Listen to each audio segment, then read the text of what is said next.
Welcome to this next segment of the Mile High Chiropractic Pediatric Summit. We're really grateful to host this and bring this to the profession. And as people know, this is a completely free summit. It's a gift. The segment sessions have been so phenomenal. It's great to see all the activity in the chat as well. And we're grateful to host this landmark event. To my knowledge, it's the largest pediatric virtual summit that has been offered to the profession yet in terms of attendance. So that's phenomenal. And if people want to get access to the replays and all the content, you can do that by supporting the ICPA. Yes, if you want a VIP all access pass to this and to all the other Mile High summits. We have a philosophy summit, a science summit, an art summit, and a business summit. You'll have access to all of that. All you have to do is a minimal donation to the ICPA, which is a very important organization in chiropractic. Minimally $100. You can donate more. They would be very happy about receiving that and to further their work.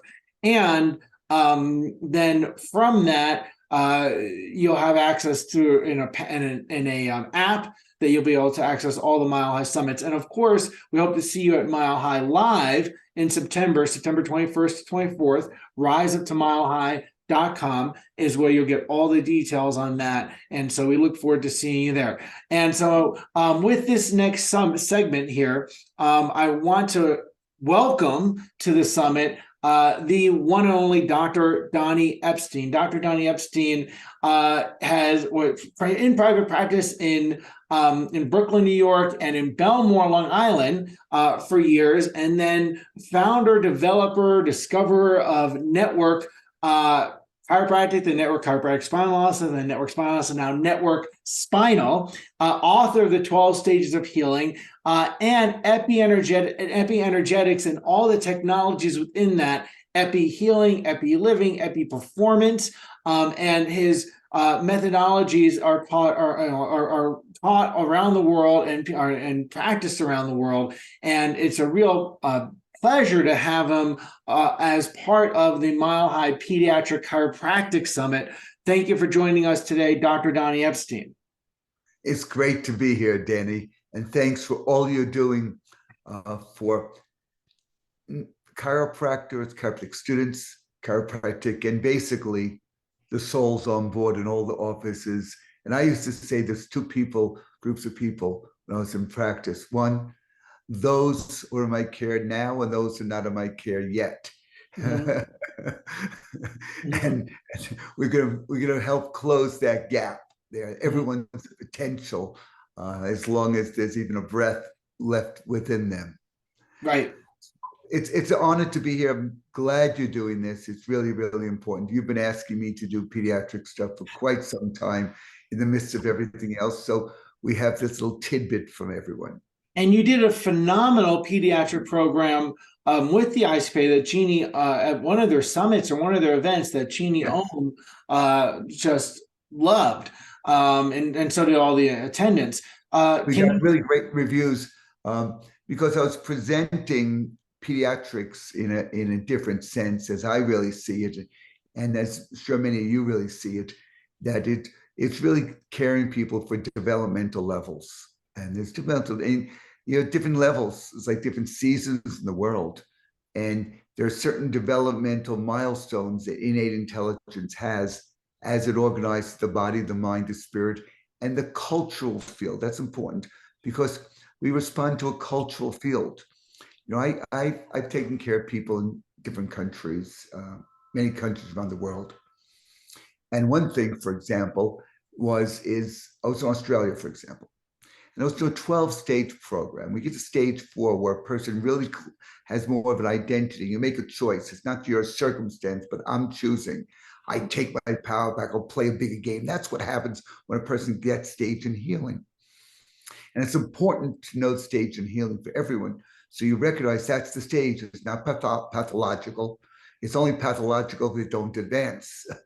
So, and we said, and in Australia then, this maybe 25 years ago, so many people are going like, oh no, I take my power back, maybe. And maybe we were crying and they would know really, I take my power back, haha, yeah, mate. There was really no real coherent energy going into the nervous system, showing there's a coherence in the body and the mind. So I said, it's really strange. As Americans, a New Yorker, there was a whole different level. So I had about 150 people line up in half. 75 people were behind them, person, and 75 were in front. And we asked the people for the person standing in the front, the person behind would hold their arms. We asked the person in front to start pulling forward, leaning forward, more, and the person behind to keep holding them back. And what happened, I said, let go. Every one of the people in Australia and New Zealand who were natives to the country stayed still. Those people who were Americans, somebody holds them back, they push further forward. Their motor strategies allowed that to happen. And this is really important because when you're dealing with the family, you're dealing with children, you're dealing with the cultural field, the conditioning of the parents and the grandparents also. And that's really important to understand.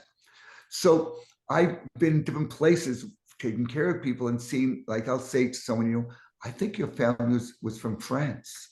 They said, no. Oh, my grandmother was from there. Or I had someone who said, it seems like your family, I know you're Chinese, but your family seems more like it's Persian. And they said, well, actually, my grandparents were that way. Why? Innate and educated, we speak about in chiropractic philosophy. Educated is not just the thinking mind, it's somatic structures of the body also. It responds to the cultural field because the purpose of the culture is the energy information field is to make us fit in or be accepted. In 80% of the world, if you don't do that, you're dead. And most people's challenge, especially children, taking care of children, and the parents passing that field on to the children by the body structures, the somatic structures, by the words they say, what you should or should not do, by the reaction, really conditions the nervous system. And when you're talking about people until their middle teenagehood, the bigger drive still is to be liked, to be accepted, to fit in, to match a cultural field. But then you may have two parents with two different cultural fields. I found very often when they're scoliotic children, part moves to one, part moves to the other. Doesn't mean it causes it, it's involved in that situation. You may have someone who has cerebral palsy, a child. So you may take a child with cerebral palsy. You may take a child with a marked scoliosis, a neurological condition, something that may be cancer, some condition that's really significant where the whole focus now of the family is how do we help this child? Okay, which affects the other children you may be taking care of who have resentment for that. Just be aware of these things. And the sensory motor strategies of the spine are connected to this. And remember, the emotional brain controls the threshold of excitability of every sensory and motor fiber in the body. And the first thing we all want to do is be liked or accepted, which we think means loved. So very often when you have a family member like that, and Danny, I'm sure you've seen it also with a child with multiple sclerosis or a child with cerebral palsy or a severe scoliotic condition or some situation. Very often one parent will come in the office, the other one won't, or be averse, won't even want to look at the care. And very often what's happening is that child is not getting coherent to an incoherent field. That is another invasive force for any intelligence there. And be aware of that. When you're taking care of the child, you're taking care of all the energetic conditioning of the parents, the grandparents. Girls, just remember, you were born with all the eggs, not the Easter eggs, the eggs in your body. And your eggs were in your mother. The conditioning of the field, of the gene expression, of the nervous system of your mother conditioned you in case there's survival. How do you respond? Now, you say, well, they got trauma, and now trauma passed on. What actually passed on was the tendency, the ability to survive no matter what. That's very important. And I'm sure you've seen it. One parent won't come in for care. Yeah. It's important to understand that and get as often as possible both parents in care, or at least in the room watching and curious about it. That's really important, important thing. So there are a few different things here that are important. One, when you're taking care of a child until mid-teenager, you're really talking about the parents' concerns, which a child has adapted and learns. A child falls down, goes boom, and goes, "Are you okay?" As compared to someone to say, "Hey, did you hurt the floor?" There's a different response. How does the parent respond to the things? When you bring the kid, a parent brings a kid into the doctor's office of any type. Why do they bring them in? Because they have a fever? Some, but those who probably come in your care, probably not. It's probably because the child's behavior has changed. The child's acting differently. The appetite has changed. It's the person that's not the same. When you bring your dog to a veterinarian, hey, it's the doc spot just ain't right condition. The behavior has changed. But then the doctor teaches them whether the fever is a concern, how they feel a concern, or how they feel about how they feel is a concern. Very often you'll take care of a child, the child's okay, the parent's not okay. That's important because you're really dealing with the parent. There's the condition the person has or the circumstance. There is then the concern that the child or parent have. And the child's concern may be, I can't play football, or I can't play soccer, I can't go with that. The parent's concern, well, the fever's high. Okay, they may be different things. Both are addressed, and when the parent's concern is handled, the children respond so much better. So what is the concern? And when someone's really ill, what's the concern? The concern is my kid's sick. Okay. My concern is I can't go to work today. The concern is what if it doesn't go away? Okay. Ultimately, all concerns come to the fact that am I going to be okay? Am I going to be approved? Am I accepted? Am I going to be liked? Because all concerns come to a conditioning that happens from utero up to teenagehood. Okay. Well, actually, teenagehood is cure for having to be liked or accepted, at least by the parents. And most parents, I want to congratulate you on the T-shirt that you have, and that is, I survived high school with my kids. So now, the concern always comes down to, I'm not enough. That's what it comes down to. Have compassion, because that concern was conditioned in childhood, even in the parent, and it shows up in the spinal strategies of the child. So must find out to the parents, what is your concern? Well, my child has recurring fevers. And what's the concern about? No, well, they have fevers. No, I understand fevers, but the meaning you give it is what's important. Sometimes the meaning is that they're not enough as a parent. They're not doing the right thing. So go doctor, because they want to make sure they're doing the right thing, not doing the wrong thing. Understand that. That child will respond to a similar way. And when you know the concern, ultimately, you know the adjustment itself is not going to get rid of the concern. The child being more well and the parents being okay with the child being well. The child taking greater responsibility for themselves as they say, no, mom, I'm okay. I don't want to do this. That's interesting.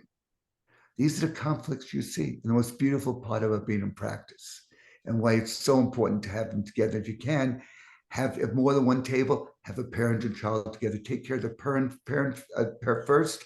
So, for example, you have a parent and you take care of the parent, and you adjust the neck of the patient, which is the mother, or the practice member. And the mother just goes like this and moves the shoulder just a bit like that.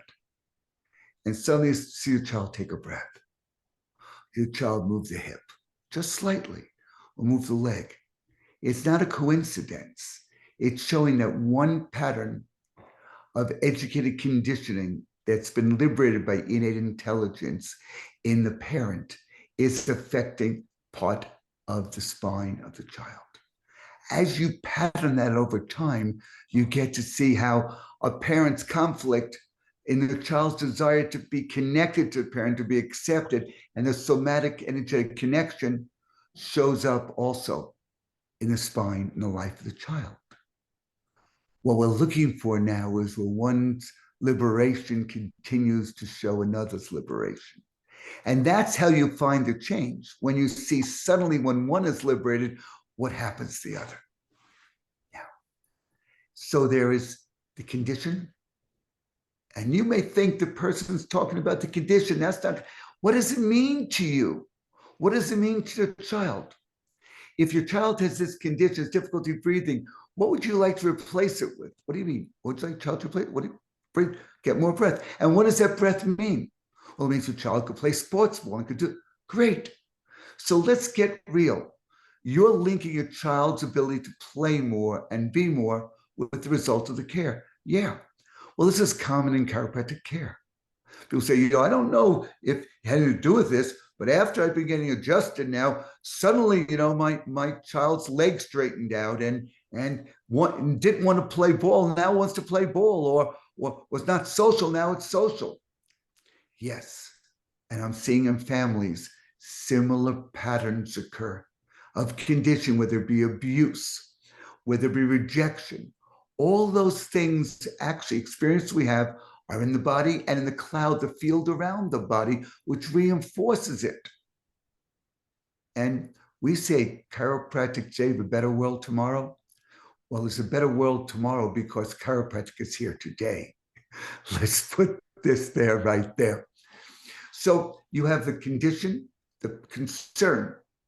And you may also ask the child at times, some with the parents there, well, you have what are you concerned about? What's going on?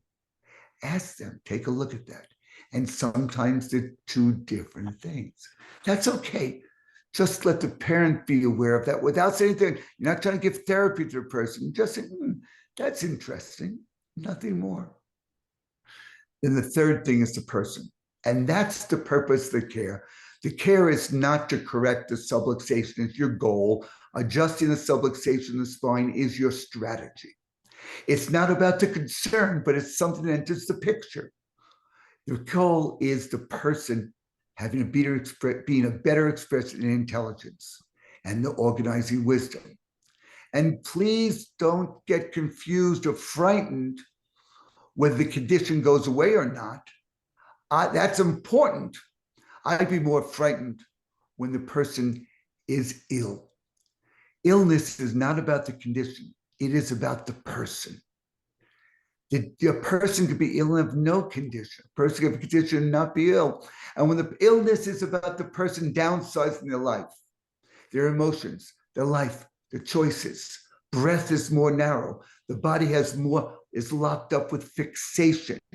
The patterns are more difficult to free up because the person at that point is in survival. And in survival, it doesn't want to hear that there's going to be major life change. Please read the 12 stages of healing. Understand the different stages so you can meet people where they're at in the healing process. Another thing, excuse me.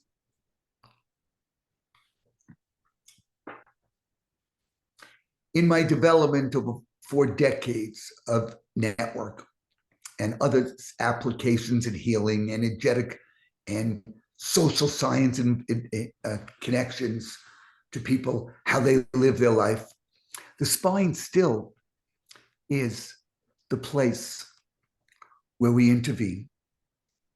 And it's the place that's the exact interspace between how a person experiences their body and their world, how they interact with others, the impact they make, and the reality they believe is real. Just remember that. And we don't have to go through neurophysiology, the heavy stuff of that. This is what excites you the most about practice. Okay, when someone comes in, they're not so excited that they gave the perfect adjustment to their Atlas listing changed. Okay. I don't even care about that so much.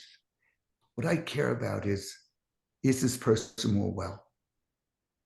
Is this child able to access innate more effectively? And to know that, when I realized innate intelligence is really 6 different intelligences. These are the same organizing wisdoms or conscious states where all the major traditions that speak about spiritually, Judaism, Christianity, Islam, Hindu, Buddhism, they all they all speak about these organizing intelligences, different names.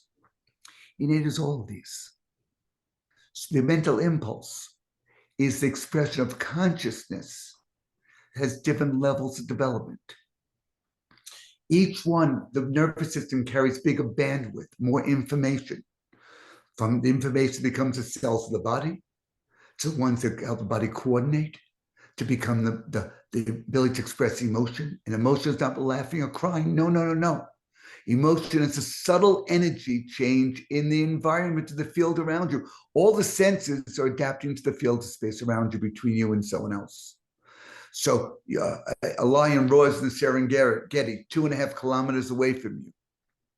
That's in Africa, people. 2.5 miles away. And you respond. What are you responding to? You're responding to either a biologic or conditioned response of what that sound means. And what is the sound? Subtle energy vibration in the atmosphere. What is vision? It's subtle energy vibration of photon energy that's interpreted a certain way. And what is smell? Subtle energy of a chemical charge, ionic charge, that the nose brings a curve of a plate and interprets. Understand this. It's all subtle energy. And it's the interpretation on the screen of the mind, consciously, unconsciously, that we're responding to. So with more energy, we can organize more information. All pain, all subluxation, all distress in life is associated with not having enough energy for syntropy, for a reverse entropy to happen, to build up. And instead, the system is breaking down. It's supposed to be painful. It's supposed to feel problematic because life is being sapped out of us. So the first intelligence, and I've studied this in different ways. We've mapped it out in network over the years with different contexts or adjustments given at certain ways to access these different intelligences. And it's developmental. I've studied developmental aspect in network and other disciplines, and when each one develops. Now, some of this is based upon developmental anatomy, and some of it is what I've observed with people in watching what happens. I watch the behavior of the person, of the spine, the perception, what are they talking, what are they feeling, what are they sensing, and structure, how's the structure of the body and the structure of their life. This is part of what's called the epi-healing, which deals with the energetic intelligence. We speak about the subsets of innate, and it speaks about how much energy is available to power them and how that shows up in the person's life. And it speaks about the relationship of structure, behavior, and perception in the person's spine and the results they get. And network is a chiropractic application of this model. So the first intelligence develops in utero is the bioenergetic intelligence, what I call bioenergetic. It's energetic because it's about the way energy fuels the organizing wisdom. And when we bring a source of energy, free energy, into organizing wisdom, innate, instantly organize a higher order if there's enough energy. And from the triangle life, energy is a missing link. And energy is not from the force of your adjustment. The energy, what's bound up and unavailable in the body, when innate becomes aware of it, it just liberates it. And either liberates with great force or trauma, and life having to rebuild, or liberates the other end of what your finger or hand is doing along the spine and your intention. The bioenergetic intelligence is that forms the body, the physical body, the bones, the bones, the ligaments, some of the cartilage, the red blood cells, the blood vessels, the skin, a lot of the ectoderm and many endoderm parts formation. It provides metabolic energy. I need more energy. I'm tired. Child's all tired all the time. A person doesn't have bioenergy. They have to watch what they eat more. Now gluten affects them more, or they have more allergies there because they don't have enough energy. So the body goes into survival. It starts downsizing their experience. What happens when this is challenged? There is a challenge in the connective tissue. The connective tissue twists. And by the way, connective tissue actually communicates about the same speed as the nervous system, I think about 100 meters a second. And it surrounds all the tissues. Before there could be a spinal distortion, really causing multiple cord tensions, interference, there must be disturbance that connects to the meninges. Before there could be a heart problem, there has to be a connective disturbance. Before the intestine trouble, there has to be the integument must be altered. The connective primitively connects the tissue and body, and normally normal rhythm for the tissues, which is transmitted by sonic acoustic waves, and is communicated before the nervous system fully develops. It's the primal communication. And when survival comes out, there's not enough energy to survive. You feel the need for safety. That's running the show.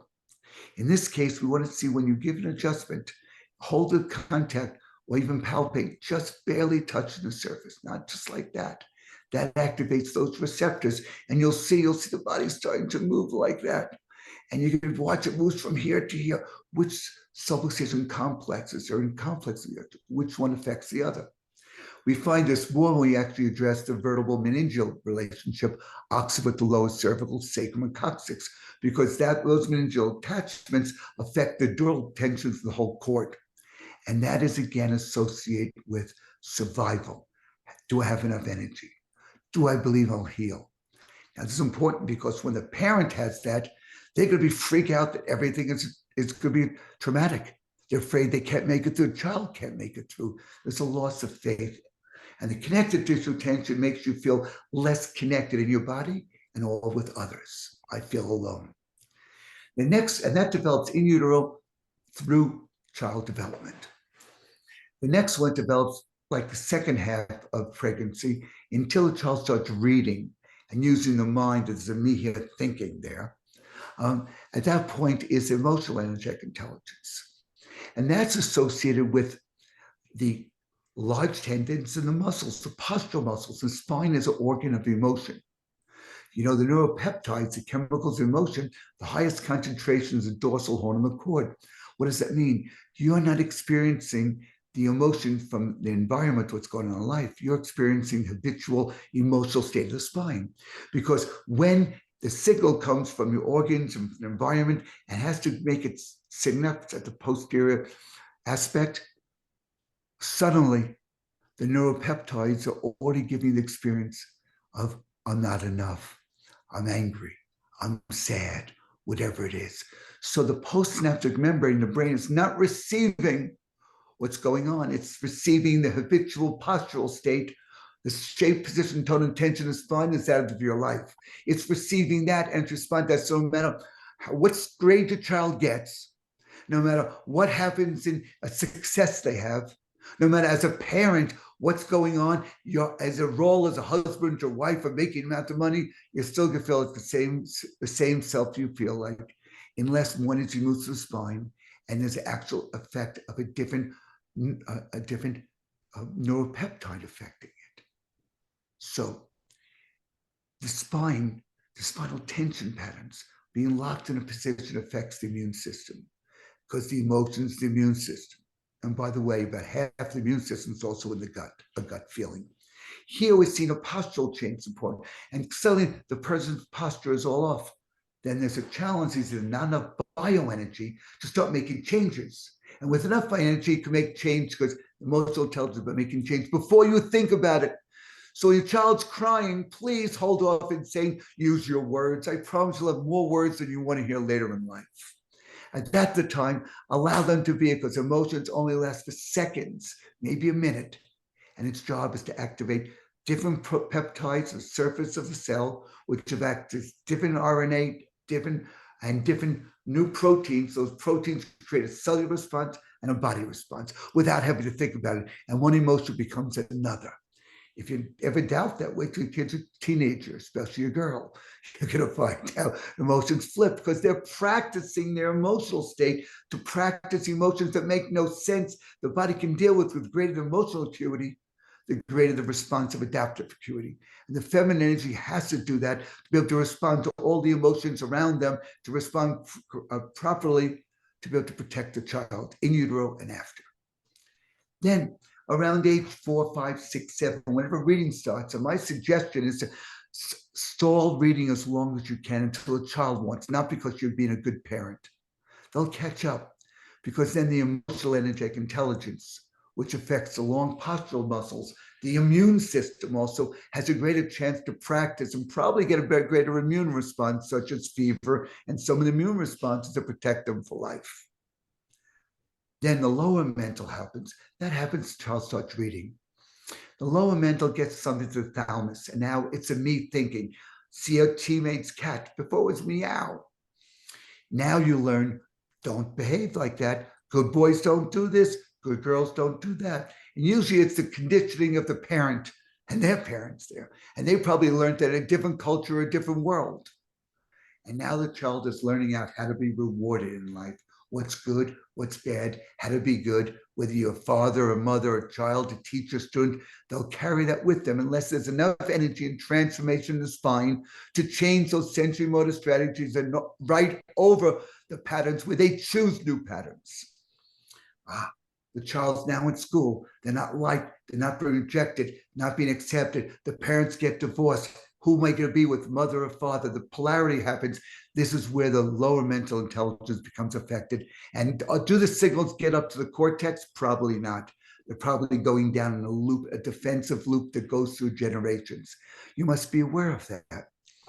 And in the emotional intelligence, we go in the tissue, the contact with the traction, the tissue traction, a little deeper. Put your finger over here and feel that you're just touching it. Now like this, it goes a little deeper in, and you have to hold that longer with a stretch response.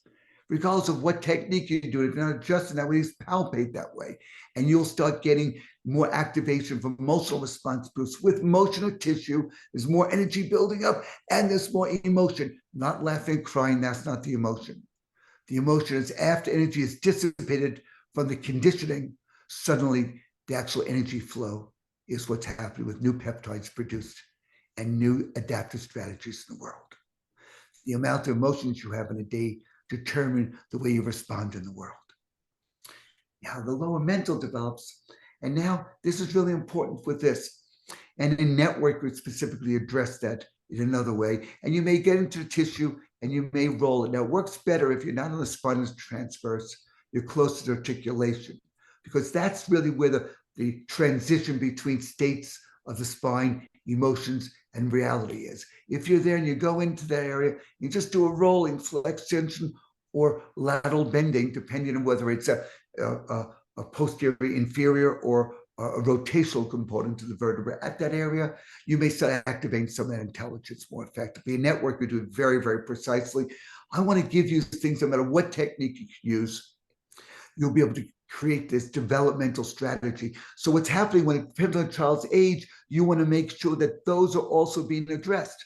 And if the child is in suffering there, really is suffering, if there's not much breath, if there's a lot of tension, lack of compliance at the vertebral level, connect to tension, you want to make sure you focus on or help achieve the bioenergy. If there's a postural change there or challenge in expressing emotion, you want to make sure you get more of the emotional component. No matter what level you get, you still have to have the lower ones engaged for the next development to occur. And then what happens later on? Now the child becomes a teenager.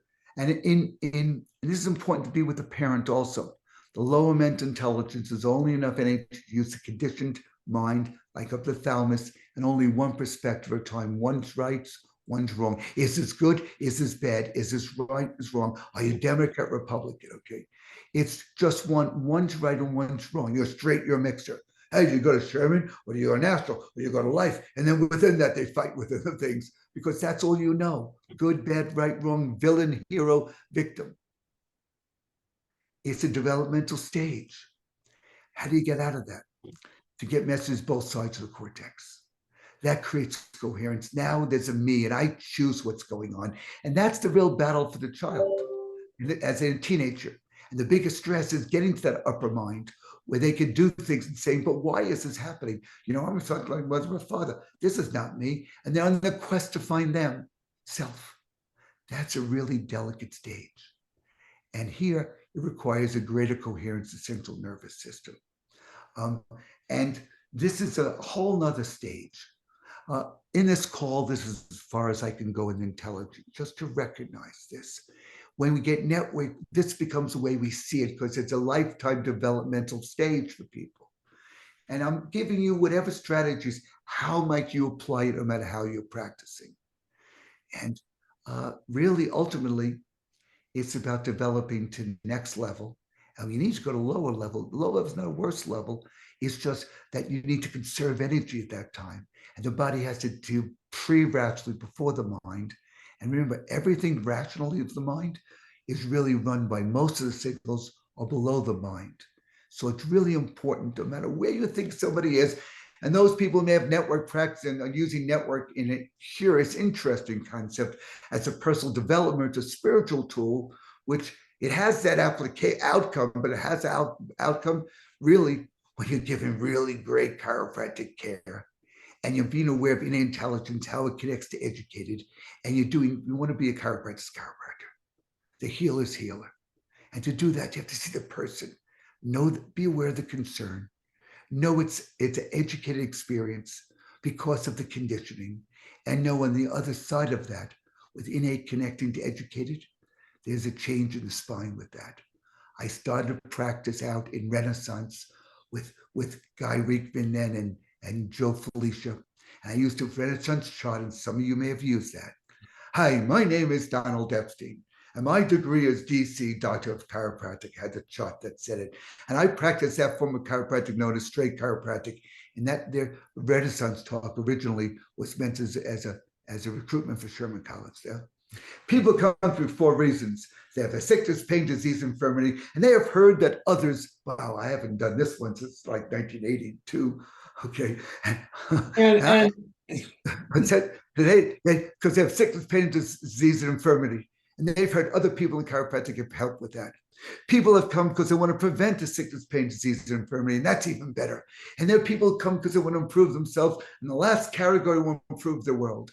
And when I made a decision in the 1980s, when I was developing early network, that I would assume that the spine and nervous system would be different in a person who wanted to avoid something, as compared to someone who wanted to move away from a pain or disease, as compared to someone who wanted to prevent it, which is still moving away from.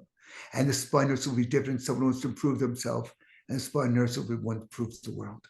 And that was one of the things that put me on my path. And I invite you to be on that same path. And improving the world starts with a generation of children. wow. Like, wow. Thank you so much. I mean, that was such a journey for me, and I'm familiar with this, and for people that are introduced to your technologies. So I will highly encourage people to go to epienergetics.com to learn more and about all of everything in the Epienergetics Institute, and also. As we said, if you want to be able to listen to that over again, you can get access to the replay by getting a VIP pass by just simply donating to the ICPA and supporting the ICPA. Make a minimal donation, and you'll have access to not only that session, but all the segments from the Pediatric Summit and also from our past summits. Donny, phenomenal. What is way that people could get further in touch with you? Is there another thing other than going to epienergetics.com? Yes. Well, you can see some of the research on epienergetics.org. Research, lots of research papers on development of things, and many of your case studies are on there also, Danny, you and Michelle's. Mm-hmm.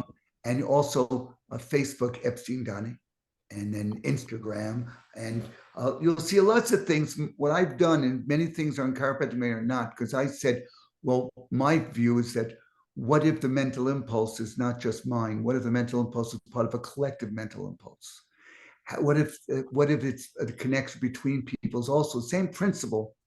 And I said, let me apply that. It's not chiropractic.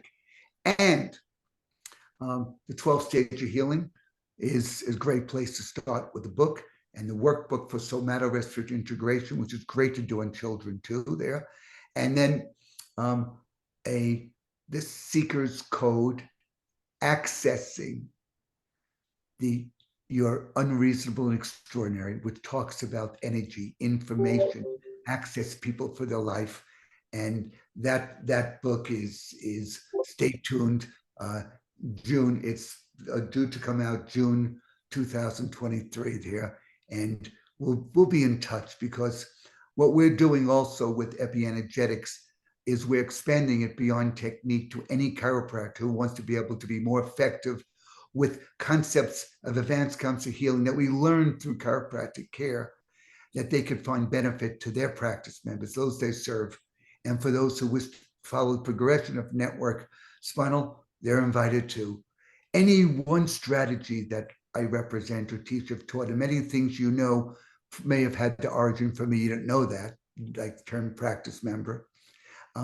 Any one strategy you apply towards helping a person connect to the person, their beingness, and helping greater coherence in the nervous system, impacting the world, anything you do, and that has outcomes that show it, is really a gift to humanity. Thank you. Again, thank you so much. And we'll be going right on to the next segment of the Mile High Pediatric Summit. Thank you for taking your time, Donny. I cannot encourage people enough to go to epienergetics.com as well as epienergetics.org to learn more. And so the next segment will be coming right here. Again, thank you so much, Dr. Donny Epstein.